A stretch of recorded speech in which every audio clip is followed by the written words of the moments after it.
Yeah. So, this year I've been racing cross country, in Southern California. Uh, been racing category one and pro. Um, and yeah, it's been great so far.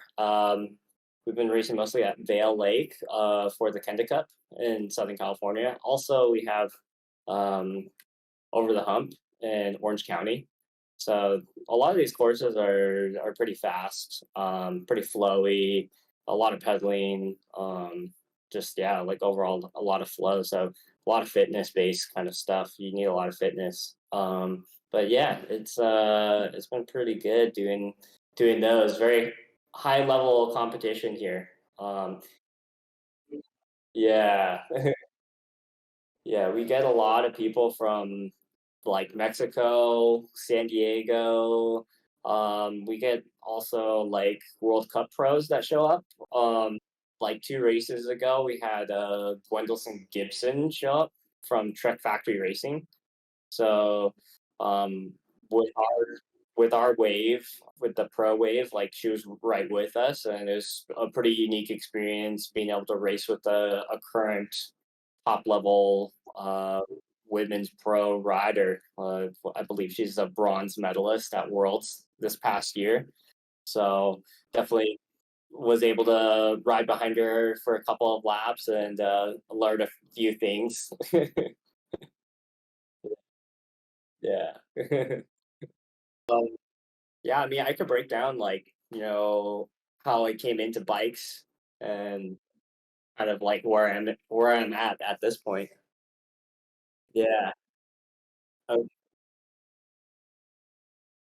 No, funny enough, I actually started bikes because of Sea Otter. Um, yeah, so one day my dad was like, "Hey, like, I saw this bike event called the Sea Otter Classic in Monterey. We're always vacationing in Pebble Beach, Carmel all the time, so why don't we just go to this bike event?"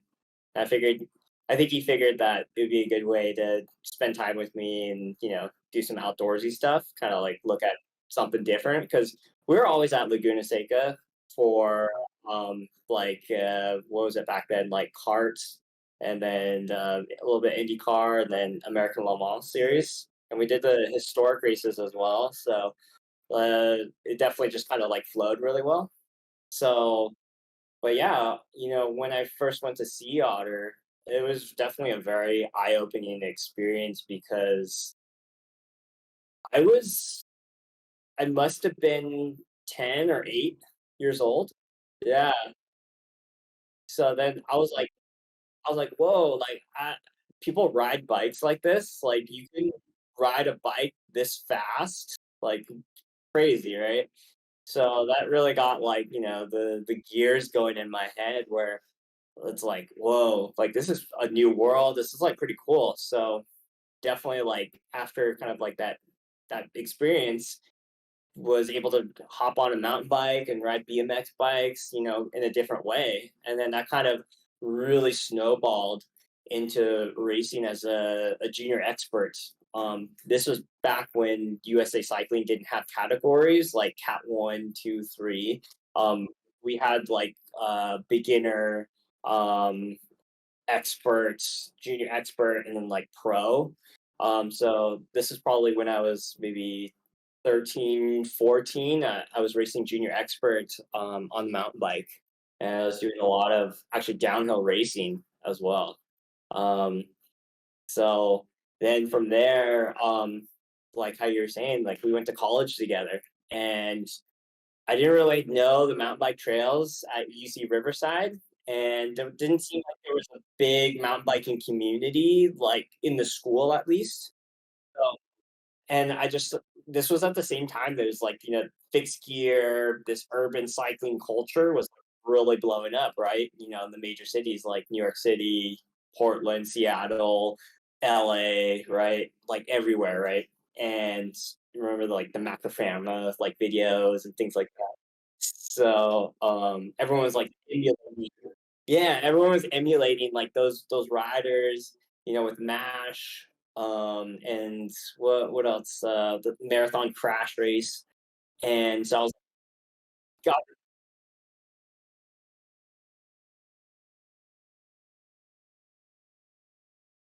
Oh yeah, yeah, yeah, that's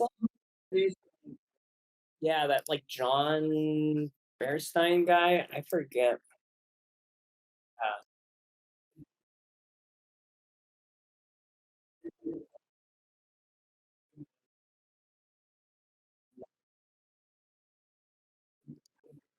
Yeah, yeah, yeah.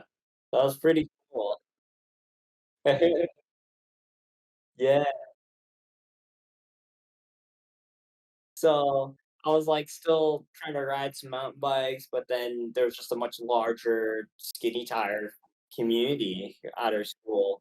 So, got a fixed gear bike, then eventually was able to trade my track bike for, a specialized Olay, and then that's kinda, like, how it happens. It was interesting because my friend wanted the track bike, but I was like, I really want to ride road bikes. You can ride a road bike faster. You can sprint. You can actually race on it like more frequently. And yeah, it was just a funny trade. And then that kind of started the road bike journey. So throughout college, um, we started UC Riverside cycling team. Started racing, all across California and Southern California, and yeah, like was able to quickly upgrade from category 5 all the way to Pro 1-2 category quite quickly. Yeah, so racing road bikes for a long time. Yeah, yeah, I think, the mountain bike skill and the experience with, like, racing, not having, like, race nerves or anything like that, being very accustomed to being uncomfortable, just comfortable being uncomfortable, right? Just really lend itself to for me to be good on a road bike. I think just the natural aggression of mountain biking and handling skills, just, like, really worked in my favor, especially, like, Southern California for all the criteriums that we have. It's just very, in a sense, like trading paint. It's like NASCAR style. It's just being aggressive, willing to take specific lines and things like that. Yeah, yeah, exactly. Yeah. So yeah, I would say like after like 6 years racing, as a pro and the pro categories, like yeah, definitely kind of my interest level in road cycling was kind of starting to decline, and I kind of wanted to find something that um, like I was starting to have fun. Well, I wanted to have fun then, right? So I bought a mountain bike. I'd say like what 4 years All right. Sorry. Thank you. ago. It's all good. You got a mountain bike after the road Yeah, bike post yeah. college or while you're still at uni? This was post college, so What year? this must have been probably 2018, Okay. give or take. Yeah, maybe, yeah, 2018. Okay. So essentially, yeah, I was starting to get Weren't kind you of on a tired of it. BMC? Pardon? Were you on a BMC? No, I had a Santa Cruz Blur. Okay. Were you on Yeah, a road bike BMC at any point? I was not. No. Okay. Yeah, I'm it's imagining things. all good. Okay. Okay. Yeah, so after so many years racing road bikes, I wanted to have something new and fresh, so picked up that Santa Cruz Blur, and yeah, definitely just kind of brought the fun back to cycling for me, and that was nice because I was cycling how I was cycling before, how it all started, just Yeah. like being able to be out there, not really focusing on the fitness aspect so much. Yeah. Just, yeah. And then, the same thing kind of happened with road bikes where I was like, oh, I could race this thing. And then started to pick up, like where can I race my blur? And finding these different race events and just showing up. And I'm like, all right, let's do this, and started racing. And By yourself, solo, uh, no friends. solo. Yeah, no friend. Just like went to these different races. No one wants to suffer with you.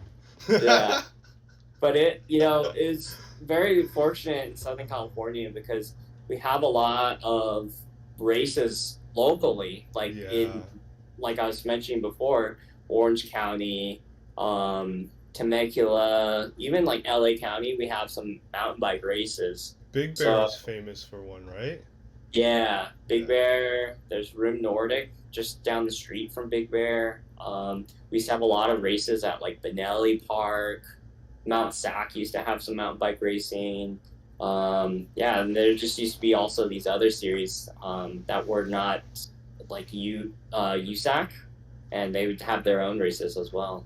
Right. So yeah. So been racing mountain bikes, ever since then. So Sick. That's yeah, cool. I don't know yeah. how else to put it.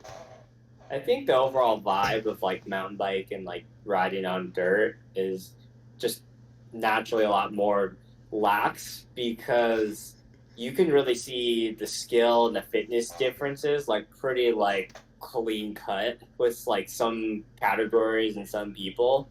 You're like, Yeah. oh, okay, like they're here and I might be here. And Yeah. so it's not like road bikes where everyone's kind of like being able to really like draft around and like at the end of the race they might have lost, but it's like I was really right there. Well, you might not have been there because you're just drafting the whole time, right? Like homie was pulling you guys the whole time, so he actually should have been the winner, or whatnot. But I think just overall, I think the age group for mountain biking is older, so people are a Okay. little more mature. So they're just like, yeah, There's the have, Groms too, though. Those there kids are are problems. monster. The Yeah. mini Tonys of today are freaking fast, dude. Oh my god, their lap times are faster than ours, and they're like the junior level, and you're like, yo, holy crap, which one of you guys is the next Olympian? Yeah. That's what's really nice about the resurgence of NICA. It's the high school mountain bike racing. Nice. Like we've seen individuals like Kate Courtney come through NICA, right? Right. And Bay Area native. Yay, exactly. area. Yeah, and like NICA, like we like at all my races, we get a ton of juniors. The junior category and the scholastic categories are much higher in depth than like just the public races that I'm doing. So you see like couple hundred juniors Holy out racing. moly. Holy Yeah, moly. it's pretty wild, and yeah, it's a blast being able to race with them and get our butts kicked every now and then. I get my But butt kicked every time. I'm like not even the same pace as like the 15-year-old females. But yeah, uh, I gotta be losing my gut still. But yeah, well, dude, they're that's fast. nice. There's always someone to chase with mountain They're biking. so fast. They're Yeah. so fast. And then like talk about skills like where they're like way up here. I'm like, oh man. But yeah, okay. So Sea Otter Classic. My bike is 28 pounds and what? 28.2 pounds. I want Nice. to drop half a pound in tires. So how do I put it? Last year I did it on the scale. In Okay. practice, I blew up my legs. I literally did the entire loop once. The entire loop once, 2 days before the race. Okay. I didn't know like that's not what you do. It's not what you're supposed to be like. Yeah. And I blew up that day too. Didn't bring food, enough food, all that. Like, oops. Yeah. Yeah. And then the day Oh, before the race, we also did like another half lap. It was like silly. All of that was trying to like figure out tuning and all that, all the stuff. Now that yeah. I've been there, sorry. Uh-huh. And then the day of the race, I DNF'd. I did Oh, one okay. whole lap, and then I Uh-huh. went 10 miles into the second lap, and I Okay. stopped there. No, not even. Oh yeah, it's about 10 miles into the second lap, and I Yeah. stopped. Last year, each lap was like around just under 30 miles. Wow. Wow. That's a big day. So I think I either made it to the 30-mile mark or the 40-mile mark. And then I was Okay. like, there was a point where, like, as you're leaving Sea Otter, you get to the top of the first climb out of the Laguna Seca Bowl, basically. Yeah. And then you get to the top where there's like a gravel road. They had like a aid station there. I Hmm. was being followed by the course marshals on their e-bikes. And I was just Uh, like, oh, motherfuck. yeah. Fuck. And then they're not pushing you, but they're pushing you.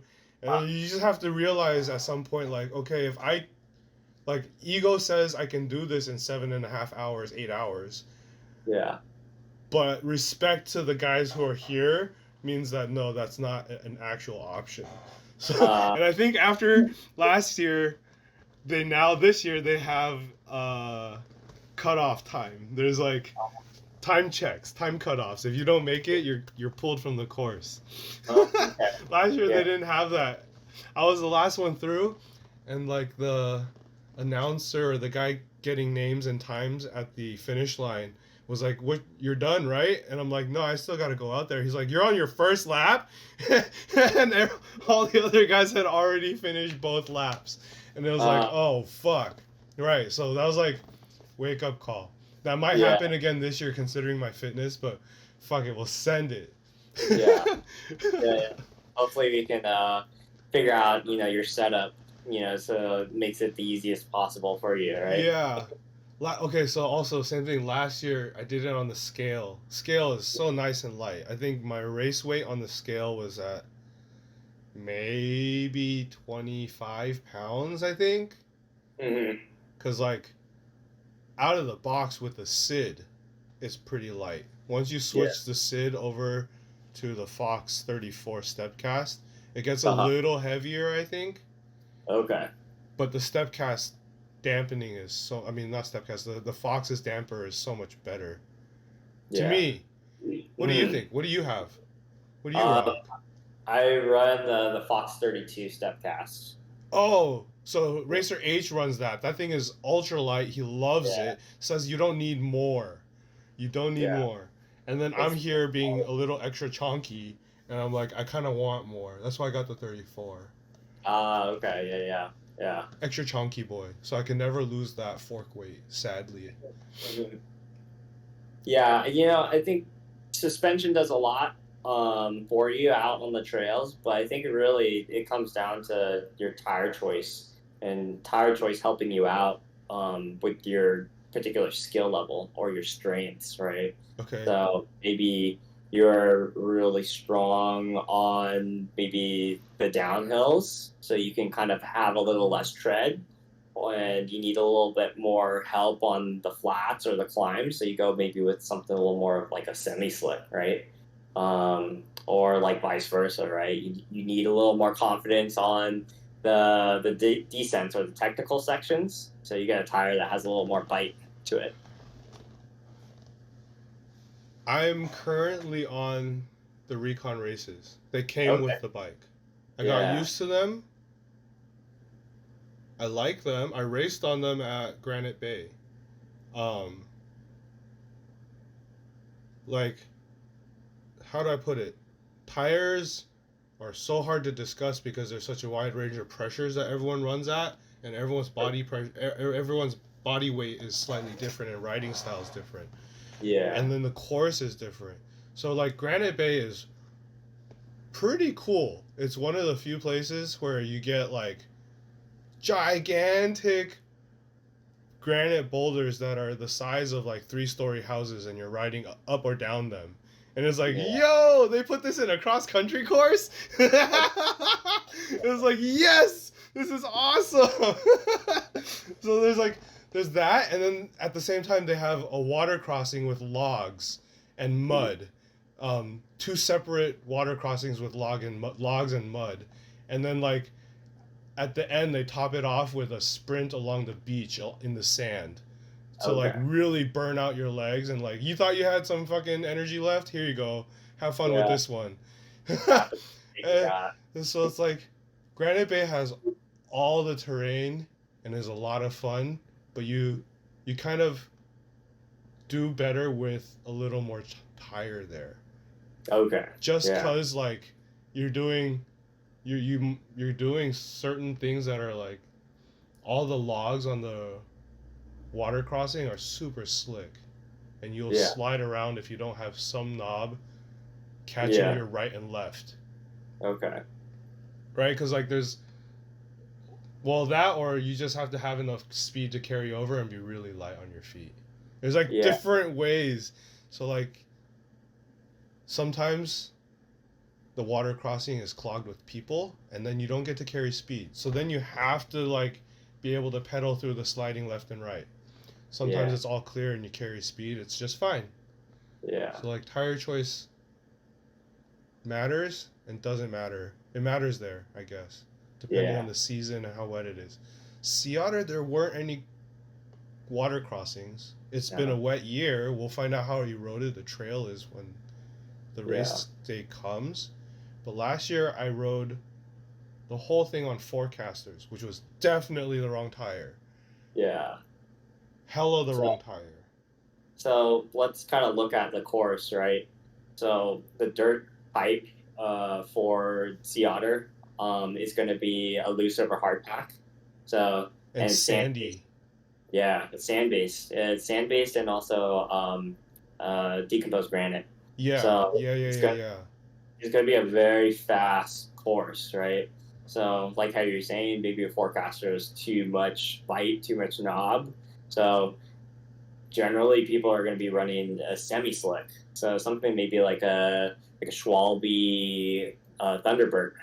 Okay, so I had Thunderbursts on my Merlin. I Yeah. really liked how light they were, Mm-hmm. but they did not, they could not break for when. So I send it like a fucking retard on on the gravel road, fire road descents. I go Yeah. so hard that I don't care if I have skin. Like Uh, that's this is one of those things where like most people hold back because they want their skin. I don't give a fuck. I'm sending it. yeah. Because like for a big chonky guy, I made all that effort to get to the top. There's nowhere Yeah. else for me to make up time and save energy. I'm gonna do it. That's the like, or else I'm not competitive. And then Yeah. no one signed up to a race to not be competitive. So like Yeah. you're gonna use your advantage where you have it.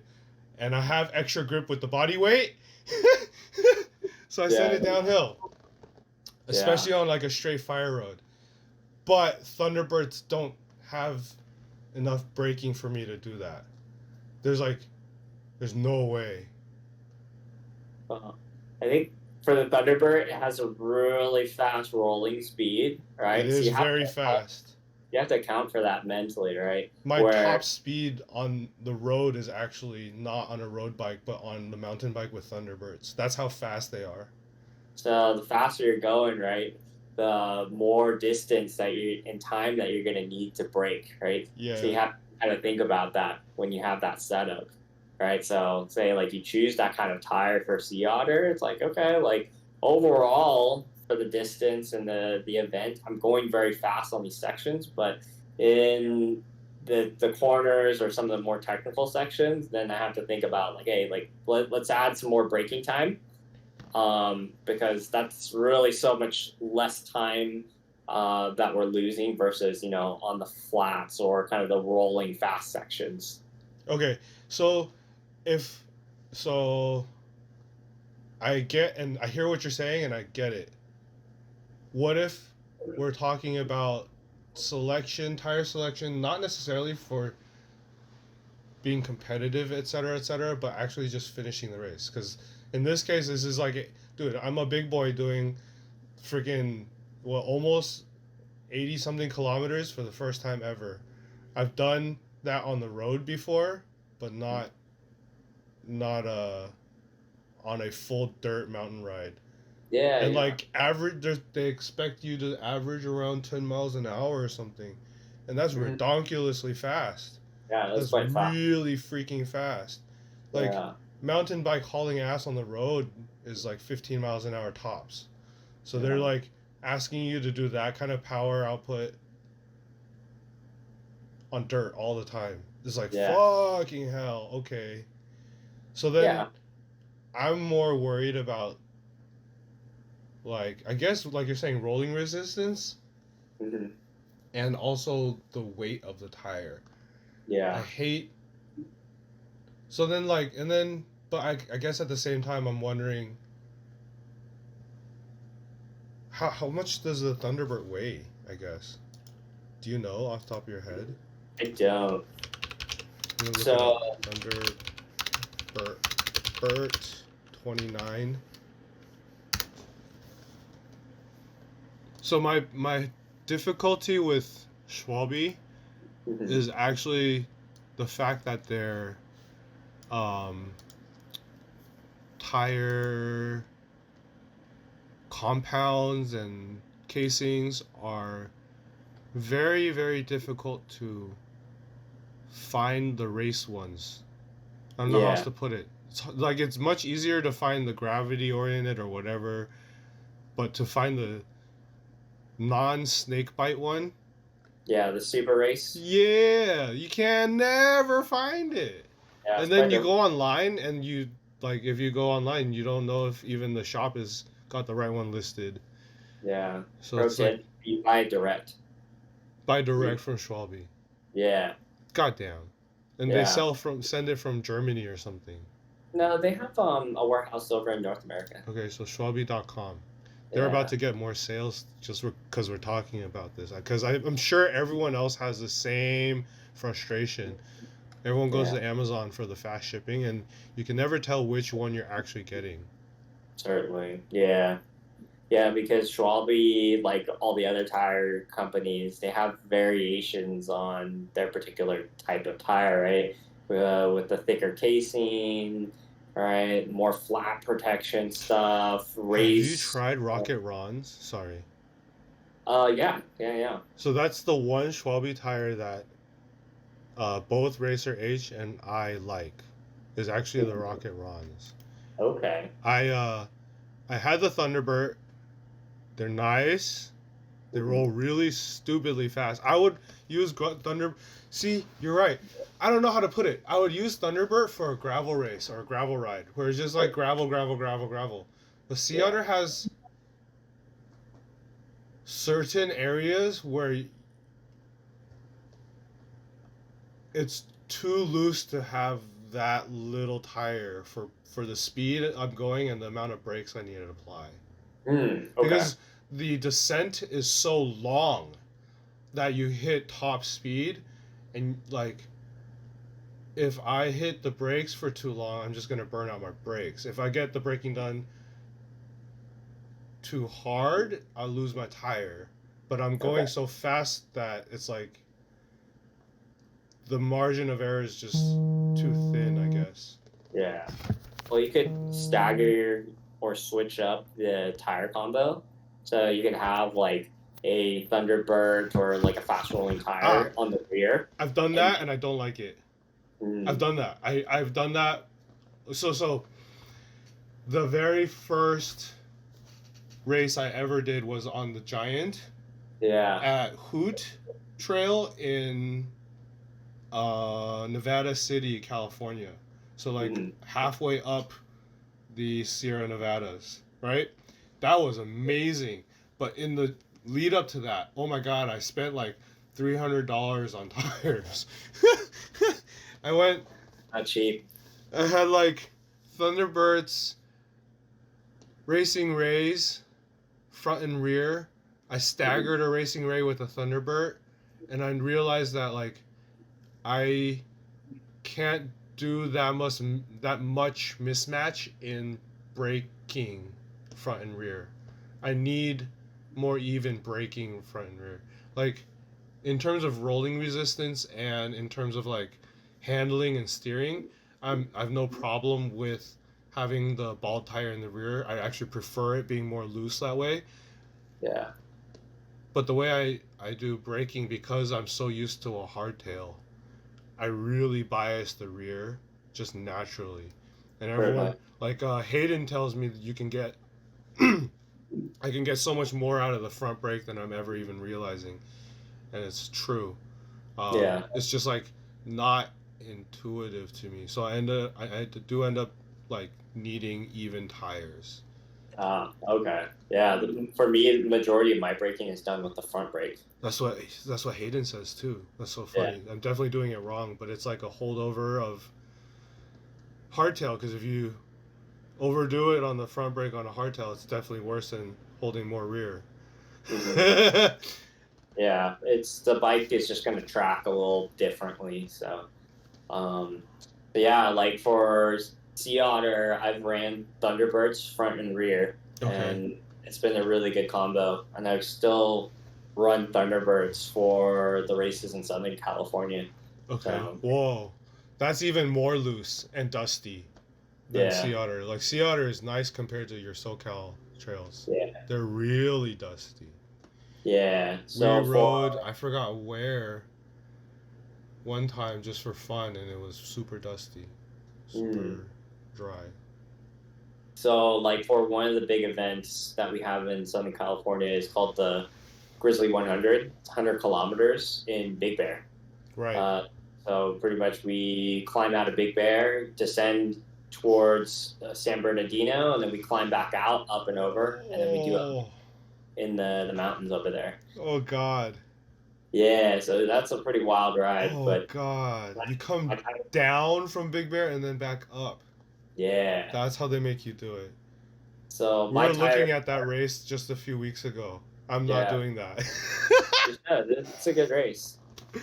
No, because I've driven that exact road to go to Big Bear before, and like even on a car, most cars can't make it. You just have to have a really like your car has to be prepared to make Yeah, it. yeah. Well, it's like Sea Otter, right? They're different distances for that.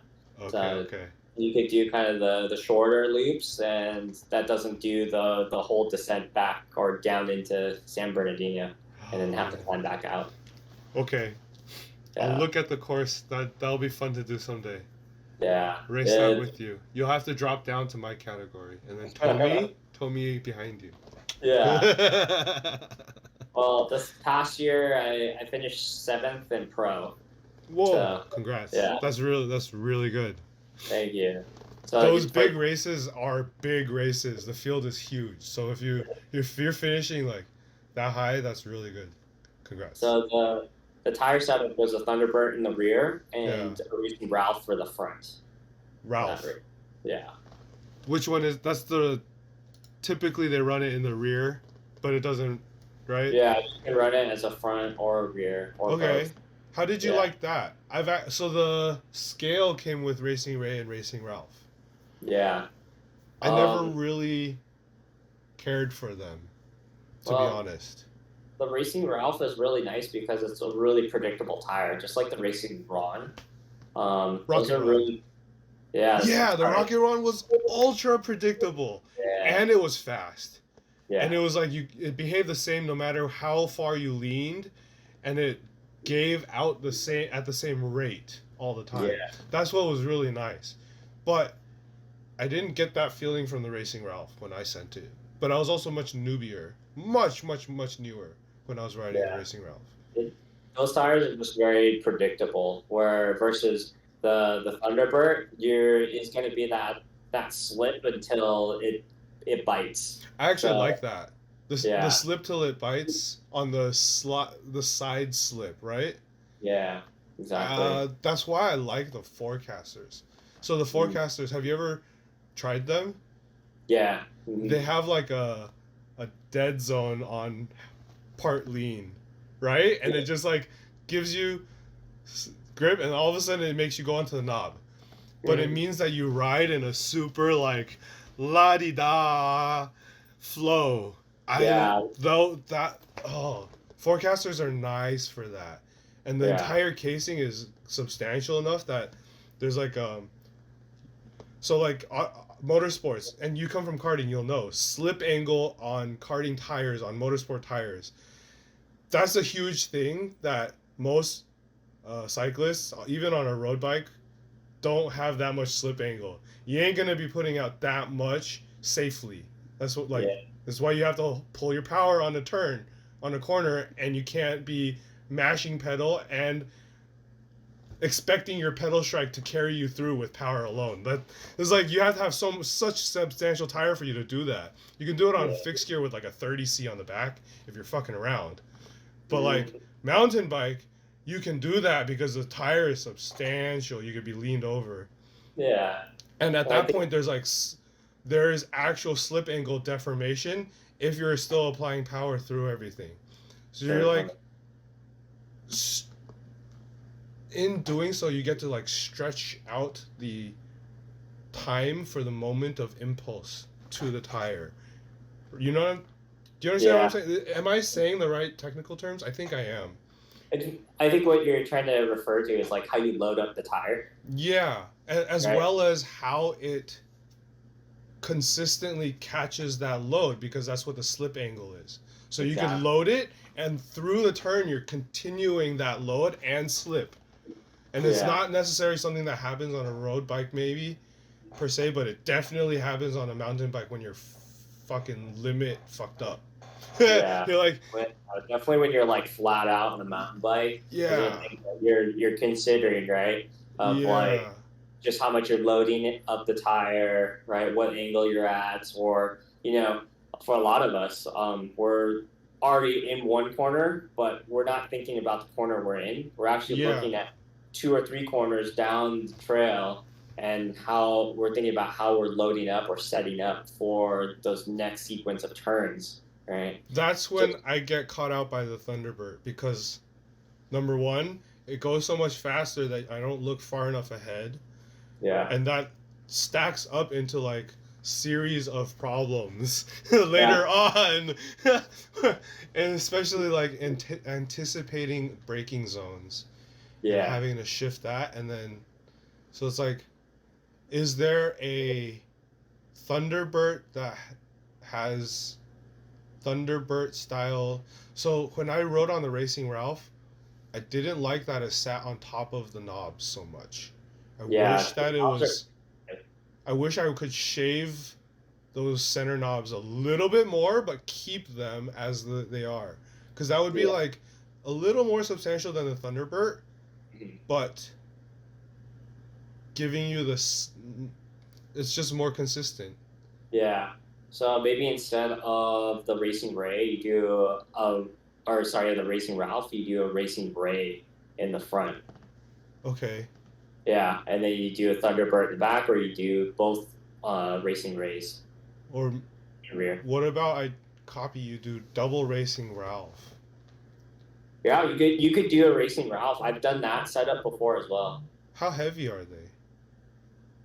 I They don't know. roll really fast. That's the thing. They Yeah, roll really nicely. yeah, they're quite fast and they're quite quiet as well. Yes. They don't show weight on here. So I I don't think weight is matters as much as your tread in this case. Oh, they do show weight. You have to click into it. Sorry, why? Why?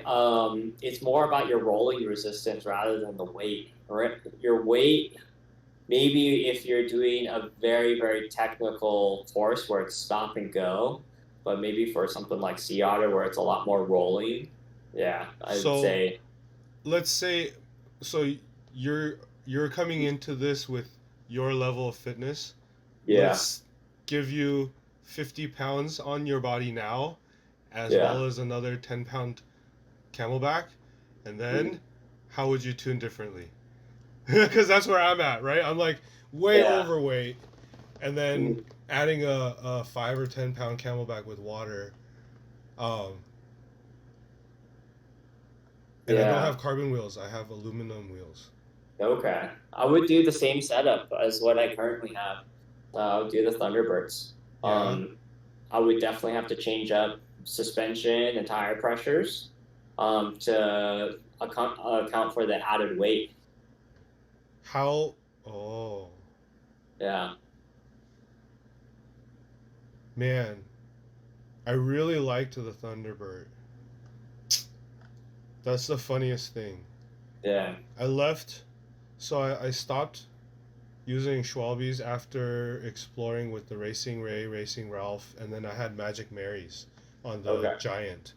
Yeah. Literally, I tried everything. I spent like stupid amount of money on tires, and Mhm. all on 26er size, and I bought Yeah. out their entire stock. Couldn't get any more, and then we're like, okay, fine, fuck it. Got to sell the 26er, go full on into the new shit, because Yeah. the industry is no longer supplying nice 26er tires.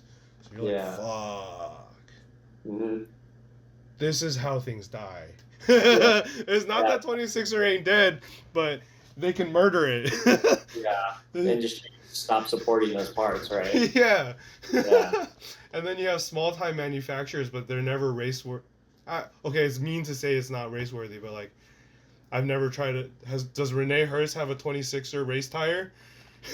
I don't know because I've never looked into that. But Right, they're like the smallest time Renee Hurst tires. They're the smallest time race tire manufacturer that people trust. And I don't know if they're even that small. Are they that small? They have a 26er. Okay. That's funny. Great. Now I know. Would you run Renee Hurst? They have a uh, 700C 29-inch. They have like, I don't know the tires. I really know them for like road and gravel, but not for mountain. yeah. So what if I run a gravel tire? They have a 29er 2.2 Fleecer Ridge TC tire. For your weight and a 2.2, I definitely wouldn't recommend it over maybe like a 2.35 or a 2.4. I like Um, 2.35, yeah, but I think, man, like a, the a scale came on 2.2 2.2s. Sorry, say that one more time. 2.2 is getting into that gravel territory where it's very, very thin and Nowadays, it's harder to load up, right? We're talking about the load and slip angle. You have less of that. it is. It is. So the Yeah. scale came with 2.2s, Yeah. 2.25, and Hmm. I'm pretty. Man, no, I know what you're saying. That's exactly why the 2.4 is so nice to ride. Yeah. A lot more cushion, a lot more volume in the tire. It's actually like yes and no, but like the slip angle matters more.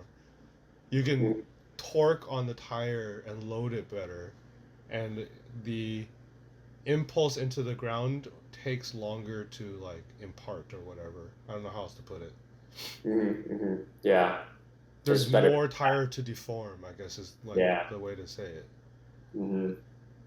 Makes a difference Yeah. in grip by a large amount. You can ride on the side of the 2.4s, whereas like if you try to do that on a 2.25, if the side knob isn't there, you just won't. It'll wash out. But a Yeah. 2.4, you're riding more on the casing than the knobs. Hmm. That's like the best way for me to put it in my mind. Okay. Yeah. Okay. Thunderbird comes in 2.4. I believe so. It comes in a 235, and I believe there might be another size above that. There is a 235. There is not one more size above that. Okay.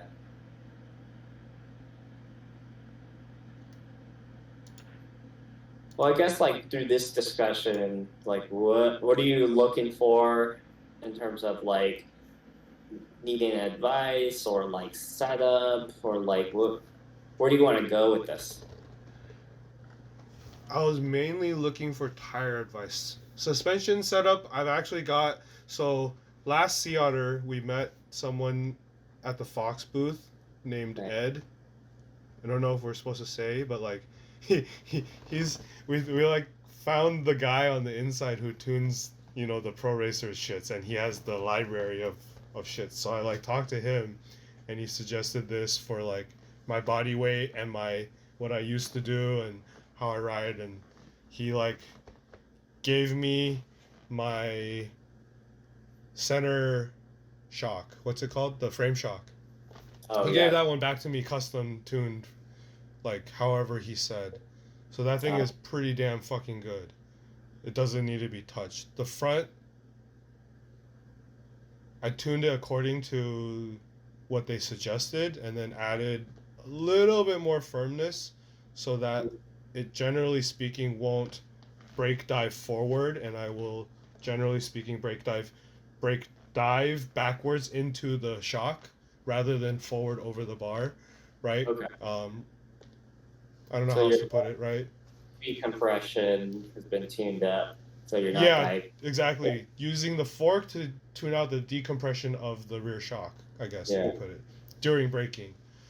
Um, so now it's really balanced under full braking, hard as you need to go, and then same thing when you let off. You just, yeah, I have to personally remember to keep most of my weight on my feet, which is very different from the scale, which was like almost all of my weight was on the fork.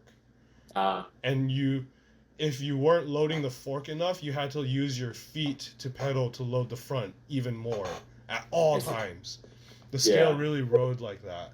The Spark is much more where you're like, at least right now, it's set up very much so that it's like you have to choose where you're pumping, and you have to pump with your legs. If you try and pump with your arms, your weight will be wrong for the the head tube angle. Yeah. I don't know how else to put it. Like that's how it feels at least. Yeah. The contact angle of the front fork. Yeah. If you, Just your weight distribution is just maybe too forward. yeah. Yeah. So like it's currently set up. I feel like the suspension wise is pretty freaking good. I got to race it at Granite Bay, and it was pretty dialed.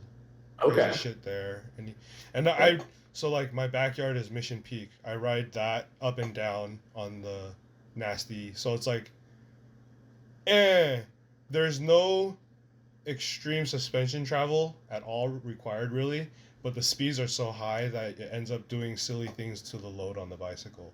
And you like load the tires and the suspension at points in order to engage your brakes. Yeah. You need to give yourself extra grip to brake, or else you're not stopping in time. Yeah, I see. Yeah. Okay. So it's like set up like that right now. Okay. I don't know. Yeah. So like, oh man, if I put Thunder Burts on there and then I practice on Mission Peak, I will die on the way down. I guess that's the difference. You said you're on Rekon Races right now? Yeah. Yeah, those are pretty good. It's kind of like a Thunder Burt. It might not have quite the same center tread as a Thunder Burt, but it has that same effect where it is kind of like a semi-slick, but there's more aggressive knobs on there. Yes, it has. I agree. It is more aggressive. I don't know if I'm gonna, like, if I can keep running these. Okay. Oh, so here's my other problem. I want to put them on the scales wheels. The scale has 25 mil wide inner rim width.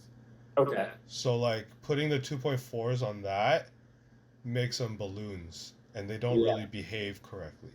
Okay.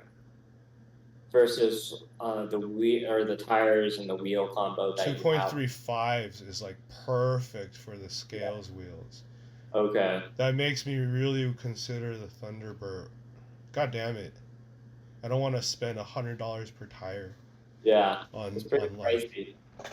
But the good thing is their compound is quite good. It actually lasts a long time. A lot longer than a Maxxis tire. Really? So, I got opposite results on the 26er Thunder Burt. It like ate the knobs the moment I hit the brakes. I'm really heavy. It was like heavy, and then so like I was trying it at various pressures too, as high as like 40, 50, and then as low as like 30. Okay. At the time, I couldn't run it lower without pinching. Okay.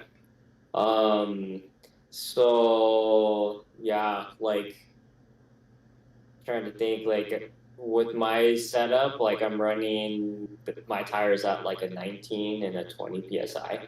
So 19 in front, 20 in the rear. Yeah. That's like a perfect grip, Yeah. kind of Yeah. all situations pressure. I like that pressure. But going back to like differences with like Schwalbe and like Maxxis, I ran the Maxxis Carbons and the Maxxis Icons for a while, Okay. and I couldn't get through a set, more than a month.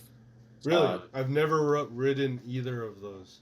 Yeah. So I don't know Those about are those kind of tires. like the Rekon Race as well. It's just a very soft compound, which is like really nice, but they get chewed up a lot faster, seemingly, Yeah. than the Schwalbes. Okay. Yes. So talking about compounds, I actually agree with you. The Schwalbe Racing Ray, Racing Ralph, and Thunderburts are actually a harder compound than most of, or actually almost any Maxxis tire. Almost Yeah, all the Maxxis tires are softer and stickier than the Schwalbes off the line, I coming see. like Yeah. brand new out of a package. I agree, actually. I think Schwalbe has like maybe more like, what's it called, silica in their rubber or something. I don't know the exact science on tires, but makes sense. Um, the XR2s from Bontrager. Have you tried Mhm. them?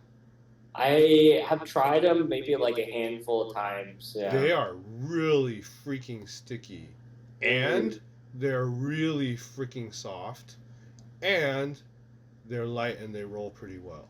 okay. But they tear and they only last one race. They're Oh, they're stupidly light and they tear and last one race. it's a race tire only then. Yeah, cause like the siping is octopus hold.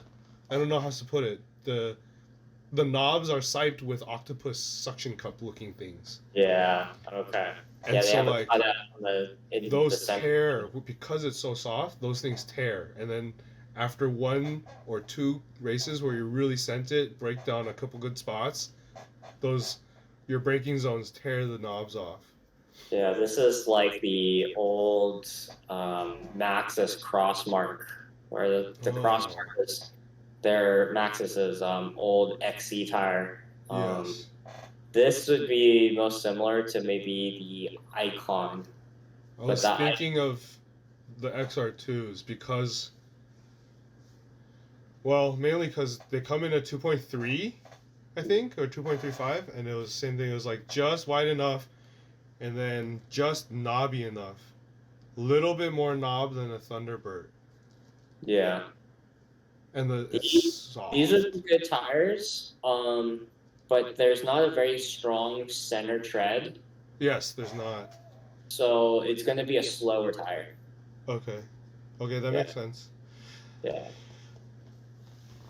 So I mean, it's kind of Recon like races do roll fast, but yeah, man, they're heavy.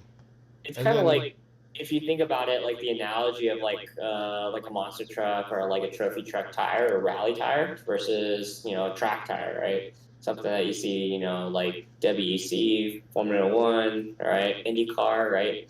They run slicks versus like a rally tire, right? That has those much more knobby tires, and just like on a smoother terrain or just yeah, overall terrain, like the rolling resistance is going to be much higher, right? okay, So it's when you're looking for a Thunderbirds. fast mountain bike tire, you're really looking for that center tread that is Okay, going to keep you rolling. And okay, then when you really need that cornering ability, and that bite, it'll be on the sidewalls, right? Or on the shoulders. And that's where you kind of get in that lean angle and you get that bite, right? When you really need it. yeah. I see your pictures. You're like fully leaned over on your tires. Yeah. And I don't lean over like that unless I'm on forecasters. And forecasters have much bigger knobs than what you're doing. So, A lot of it is just learning the tire okay. and knowing the characteristics of how far you can kind of push it, right? And being able to get comfortable with Okay. that. Then about being comfortable. Yeah. If I'm already chill on the recon races, should I just swap them onto the lighter wheels with the thinner rim and just like let them run as slightly more balloony and like Yeah, just run them? yeah. Because Because like, if it's something that you're used to and and it's I have, predictable, yeah, then and I've that's run probably the it best. on like my home course, and I know how it feels on the extreme end of losing it. So Yeah. it's like, is that the better choice than chasing watts? Does that Yeah, make sense? yeah, I would say like instead of trying to learn a new tire and trying to push that new tire within what, how many, you have a couple of weeks till Sea Otter, might not be the most ideal situation. So maybe just going with something that, is safe, it's still fast and you're comfortable with is probably the best option for you. Okay. Yeah, I may end up just doing that. Like, yeah, it's best to always have the spare that you're comfortable with. So like I yeah, would then go out and get maybe one more or two more, one more Rekon Race as a spare, just for yeah. Murphy's Law. So if anything happens, I can rig it up on one of the swapped out wheels, and then that'll be my spare for the race on a Yeah, for budget, race on a weekend. super budget. Yeah, race weekends I always have spare tires, spare brakes, all the different parts just in case. So I think that's a smart idea. Yeah, last year I ran around looking for a 30 tooth chain ring. Okay. Found the last one or the only one in the area. That's funny. Wow. I did practice on a 34. It was definitely the wrong move. Okay. Needed more climbing gears. Yeah, a 34 is quite big. Yeah, it takes a lot of power to push that. Dude, just shows you how strong you guys are. You, Nino, all the pros are freaking strong. Yeah, Racing like on 34 and 36 tooth is like, what the hell are you guys doing? yeah, Been that's so doing it for, yeah, I've normal. been doing it since you're 13. That's why. Makes sense. Yeah. So I think yeah, you'd be good on, your current tires. I think a lot it's just a lot about trusting your tire setup, and if you think it fails, it's probably you. Oh yeah, no, I believe that. Uh, that's what the I hardtail taught me. Anything I Yeah, do wrong is just me because there's no excuses on the hardtail. yeah. It's like you're fully in in one communication with the dude. Uh, using Laguna Seca and Mazda's marketing terminology along with all of this, Jinbai Itai, right? Yeah. Like horse and rider as one. That's the hardtail ethos. Is Yeah. beyond anything else. Is like you are literally attached. You better be one. You will get bucked if you're not. Yeah. Yeah. The full sus, there's so much more safety cushion in your Sorry. braking and Yeah. in like every area that you're like you can be one, but it's a different kind of oneness. Your life isn't necessarily always on the line. It's definitely more, buffer, right? Yeah. Oh man. All right, cool. I think we covered most of the things I want to talk about. Thanks for Yeah. talking with me. Is there anything Yeah. else you want to add in? Like, oh, sorry. Last thing, maybe not last thing. Fueling. I can't do the goos Yeah. because they make it so you can't poop. Same Oh thing yeah. with the gels. They make it so you Yeah. can't poop. I'm sure Yeah. they did that shit on purpose. My theory, I'm gonna be using um, Chinese pineapple cakes, Yeah, that works. Yeah. right? Because I think it's in my mind at least it's a broken down fruit sugar combined with a regular sugar. So like that covers what like fructose, sucrose, glucose, like all the different sugars because it's a Yeah. fruit sugar. And then on top of that, you cover it in a butter pastry. So Yeah. that's like extra carbs and fat. Yeah. So like Should I be something doing that? Should I try that? you could do that, or you could do like a mochi. A Mochi. mochi. Oh, Yeah. genius. That's even easier to digest. Exactly. Because you have like the rice, the Oh, carbohydrate, I need right? water with mochi though. And I need then a you lot can more have water. like either the fruits or the meat or like something sugary with the mochi, right? Or you can Okay. make rice balls, like little What do like you strong do? rice balls. Do you use the goose?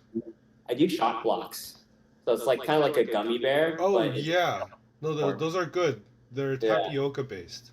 Yeah. I did that as well, but they're not enough. Okay. Like my fat ass needs a lot. Okay. Oh man, So a feelings lot. feelings tough. It is really difficult. That is one of the biggest challenges for like a big event like Grizzly 100, right? So on my cue sheet, it wasn't just about like where a certain descent was or a climb was. Where to It was eat? about timing, right? Of like, hey, I need to fuel here, I need to drink here, right? And I think the the safest kind of theory is like you do one bottle or a 22 ounce like every hour, and then you supplement with different various like carbs, sugars, right, or like whatever you want to do of like the goos, the shock blocks, or the Asian I snacks. run out of salt. Yeah. I run Okay. out of all the salts.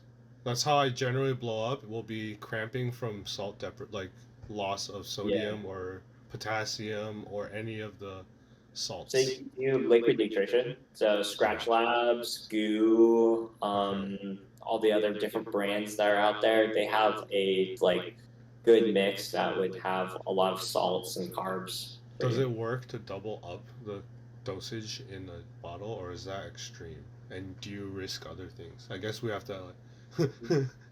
Yeah. So one of the concerns would be, does this drink mix have caffeine or not? And that's also a question for your gels and the shot I'm balls. yeah. I learned I need to stay away from the caffeine. Mhm. I think Okay. because the Yeah. crash is worse, and it's such a long race. I just need to be like naturally doped. not like Yeah. not caffeine doped because the crash will be bad, and then mentally I'll be gone. That's the Yeah. worst part. Is like on the Sea Otter thing. It's not that I can't do 80 kilometers because I can. It's Yeah. can my brain last 80 kilometers? I see. Because Yeah. I don't know if it can, to be quite honest. 80 kilometers of single track almost the entire time. There's Yeah. only a few sections of like straight gravel descent, and then they shove you right back on the single track. And Yeah. it's always horse blinder style because the trees are taller than you are. So you're Yeah. like fucking on your toes the whole time with people on your ass going balls out, and you're like, God damn it, I'm the fucking slowest one here. I'm holding everyone else up. For like the ultra endurance events that I do, the Oh. way I train and prep for those is I do 3 to 4 hour training rides to Yes. mentally prepare for that. Yeah, so that's what I've been doing. Same thing as Racer H, though he has a little more free time to train. We Yeah. make sure that the ride is 40 miles plus in order to get that time in. And it makes Yeah. a difference because there's certain core muscles that don't get trained unless you're on to that number, because it's only after your arms and your tries and your legs gave out, then all of a sudden you're relying on like limp wristing on your Yeah. elbows to use your core to hold yourself up, and then like putting out minimum wattage just to get home. Yeah. That's when you suddenly are training those muscles that like don't exist but needed to be trained. Yeah.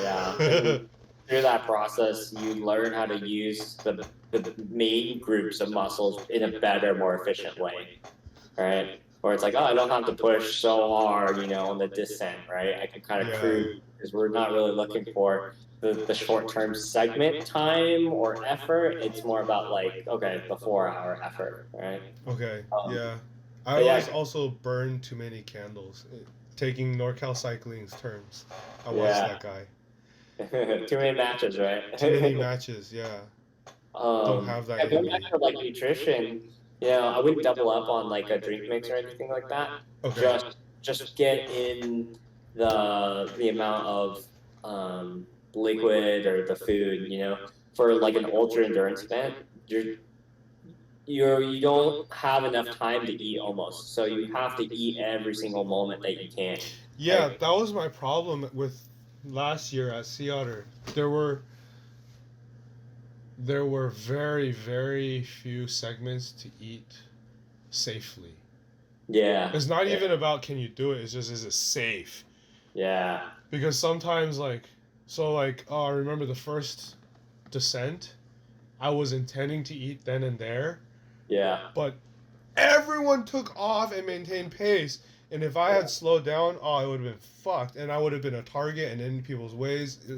You can't just stop and eat, and you can't slow down and eat. It was like Yeah. everyone kicked it up a notch on the descent, the first descent. So it's like I was planning on eating there. Nope, don't get to. So then they got pushed down, way down for like the first paved climb, which Yeah. was like almost 40 minutes in. That's way too long for me to not be eating. Going Yeah. ham off the start line. Yeah. I guess I need to eat on the start line.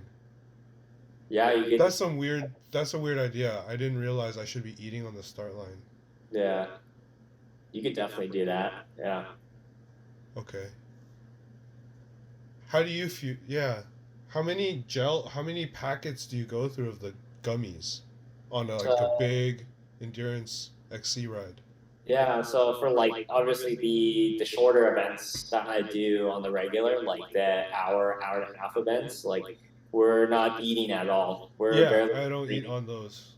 Yeah. So, but then for like the ultra endurance events that I do, yeah, it's like I was telling you, it's like one bottle an hour, and Okay. pretty much every maybe like 5 miles, I'm popping a shot block, and I'm also supplementing with like some sort of like whole food, like maybe like a breakfast bar or like a mochi snack or something like that.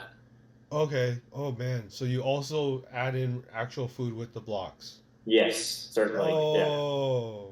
Because you can't sustain just off of those gels and shot blocks. That's what I tried to do. Last Yeah. year I was on the gels and Huma. Oh, have you tried Huma gels? Haven't, no. Huma is the only one that I like. And Okay. I can poop afterwards just fine. It's actual Yeah. fruit. They use chia seeds and fruit. Yeah. And it's like it reminds me of like the basil seed drinks from Asia. It's Oh, like yeah, that. yeah. They're pretty good. I think one thing to think about is your mental game when you race, right? I think a lot of people start pushing a lot harder than they usually do when they train, right? So maybe you flip it, right? Of like you got to train harder on your like regular rides and Okay. simulate, those ultra endurance events, right? Because a lot of times I find a lot of amateurs, they walk up to these events, sit on the start line, green light, and they're just hammering way harder than they've ever hammered before, and then they're surprised that they blow up, right? And I think you don't realize that like until after the event. You're like, wow, like my cadence was super high, or my form was really sloppy. So that's something Uh-huh. just to kind of keep in mind where you're your own worst enemy in a I lot of these. agree. Yeah, actually, so I got a power meter for that reason. My Nice. friend Hayden told me, and I got it last year pre Sea Otter because of what he said. Like, the only way you really know to not blow up is to check your power output. So Mhm. I capped it last year at like 150 Okay. watts, and like generally didn't like. Of course, when you have to send it on certain climbs just to make the climb, of course you send Yeah. it, right? So like Sure. generally speaking, but that's also what made it so that like I had a 7.5 hour, 8 hour course time. So it's Mm. like there's like a balance there. I'll figure it out this year again, all brand new. Cause last year I pre-rode the course and killed all my matches 2 days before, Mhm. and this time I won't do that. So it's Yeah. like again every single time it's brand new. It's like every time I'm coming in as a newbie.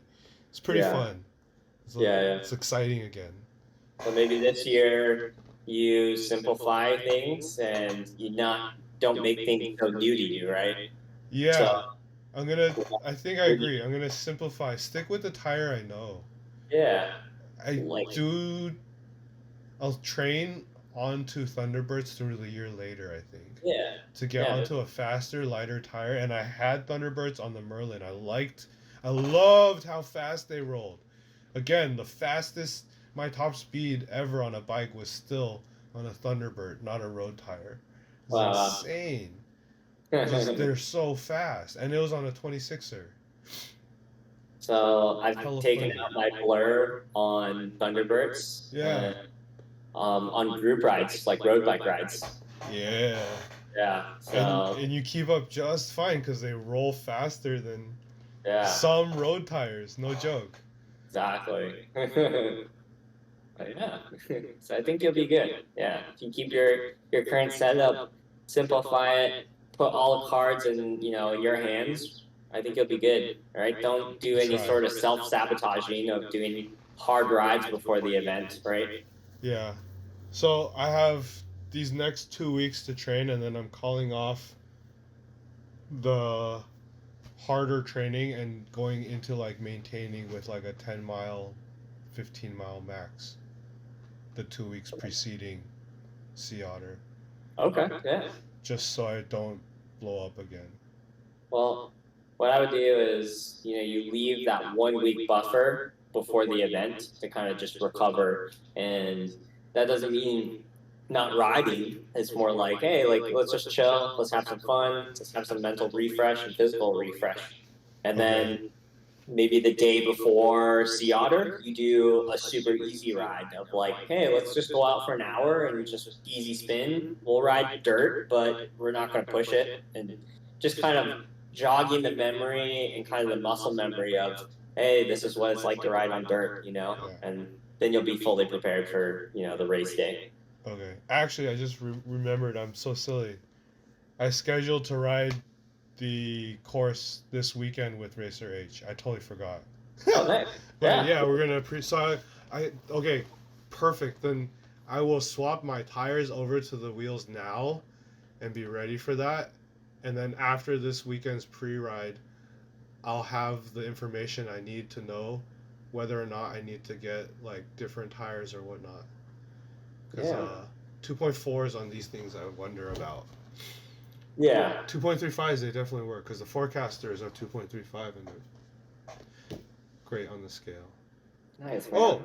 do you run tire liner? Oh, the inserts? Yeah. No, I do not. Okay. I Yeah. figured. Like I ran it on the scale on the rear only because I was really hammering some terrain and rocky stuff. Okay. And Yeah. I dinged the rim a little bit. And at that point, I was like, okay, I'm gonna save the rim because it's the only light set of wheels I have. Yeah. And put the liner on there for now. Well, I'm fortunate where I weigh 130 pounds, so Wow. I don't need the Sick. well. God I damn. get away with not running a tire insert on some of the rougher trails. I'm like jealous. Holy shit. Can't imagine being light on a bike. Like I have no point of reference for that at all. That's amazing. Except to watch you and how the bike moves. Oh, that's like Florida Man. Same thing. You know how I was talking about Florida Man on the other video? Yeah. So funny. Last year, he was there 2 days before a race. He showed us. I was on the scale. Florida Man was on a Scott Spark RC Comp, the same yellow color, Nice. fully decked out from Florida, and he showed us the way to the start of the line of the course, and then he just disappeared. Freaking guy. Yeah. Like holy shit! Talk about like an old man fitness. He was like 50 or 60 or something, fully Yeah. grayed. He might have been Yeah. older than that, dude. And he took off like you can't imagine. Hope to be him. I hope to be him one day. Yeah. Amazing. That's the best part about mountain biking is that you can get some 50 plus guys, 50 and older, and Yeah. they still hammer, They're just like faster than us because Yeah. they've been doing it longer and it's even more natural. It's Exactly. like, what the hell? Oh, maybe not faster than you. Faster than me for sure. Jesus. Man. All right. I will take your advice. I'll try some of these and then I'll get back to you. Yeah. Do you have another alternate? Oh, so I asked about Rocket Ron. Yeah. How about that versus the Thunderbird? The rocket Because it rod. brings Rocket Runs brings that predictability back. Yeah. The rocket run is kind of like the what is the tire? The racing route, right? Where it does have a deeper tread. Yeah. Uh, the tread, the knobs are quite far apart from each other, so it's going to be a pretty slow tire for an XC race, in my opinion. Okay. Yeah, I Okay. think it's a predictable tire, but it's not going to be fast, but it's safe. I buy that. I see Yeah, it. I get it.